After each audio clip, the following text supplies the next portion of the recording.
Let me tell you a story. It's a chronicle from a forgotten age, a legend that I've pieced together from the embers of a universe that's long gone. We're here to talk about how that world ended and how its end made way for the next. You see, our story, like pretty much all the great myths, it begins with an ending. It's a heavy thought, I know, but it's absolutely crucial if you want to understand what happened next. This isn't just a tale of destruction. It's about what grows from the ashes.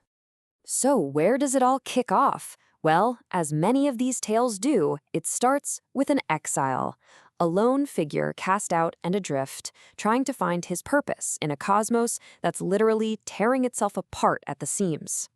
For what feels like an eternity, he journeys across the 9 realms, all these strange, wondrous, and terrifying landscapes.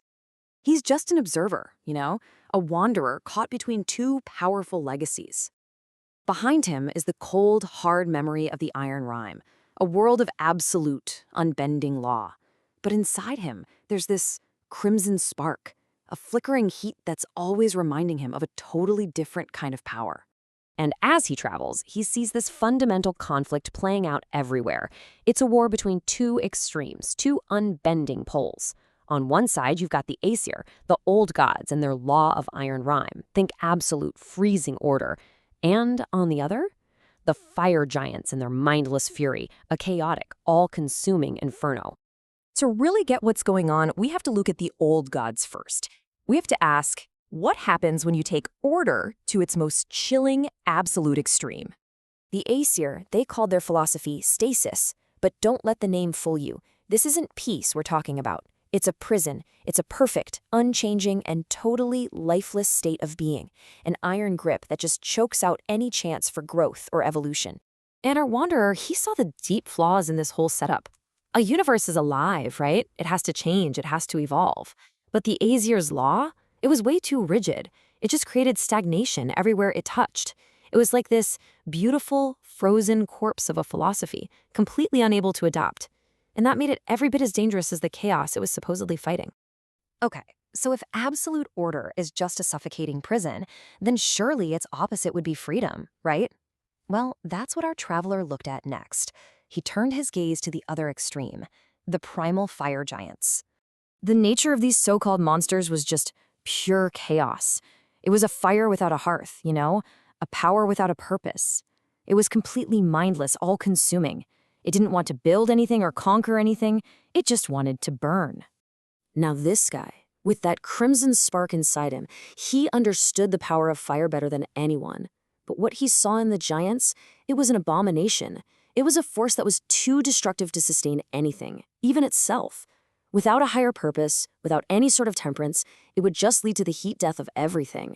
A universe of nothing but ash and dying embers. So there he is, standing at this cosmic crossroads.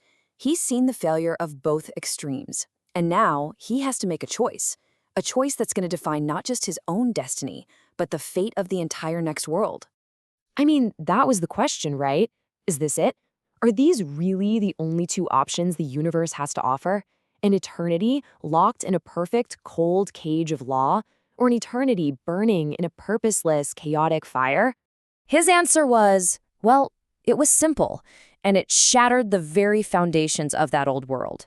He just refused the false choice. And in that single act of rejection, he forged a completely new identity. He wasn't a wanderer anymore. He wasn't an exile or just an observer. He embraced the dual nature of that spark inside him, and he became the Red Specter. See, the Aesir fought to preserve the old world, to freeze it in time no matter how rotten it had become. But the Specter? He understood a different kind of truth. Sometimes, to save the future, you have to burn the present. His fire wasn't going to be for mindless destruction. It was for necessary renewal. So this transformation, from just watching to actually shaping the future, that leads us to the climax of the story. This is where the Red Specter fully steps into his new cosmic role, and it's defined by a really powerful new metaphor. He realized he wasn't a monster or a god. He wasn't a lawman or an anarchist. No, he was a gardener. And think about it, a good gardener doesn't just plant seeds. A gardener has to pull the weeds, clear away the dead wood, and sometimes even burn the fields to make the soil rich again. And this is the new cycle he put into motion. When the old world gets stagnant, frozen by laws that don't work anymore, the Red Specter comes and brings a cleansing fire. That fire creates ash, and that ash nourishes the soil, allowing a new, vibrant world to finally take root. Destruction becomes an act of creation. So that's the whole point, you see? His power was never really about endings, it was about beginnings. His fire is a tool that clears the path for whatever needs to come next, making sure the universe never gets trapped in a prison of its own making ever again. And so the legend of the Red Specter comes to a close. He remains this silent guardian, watching over the eternal dance of ice and flame. But it leaves us with a question, one that echoes from his story right into our own lives. What old worlds, what old ideas and stagnant rules within ourselves must burn for new ones to grow?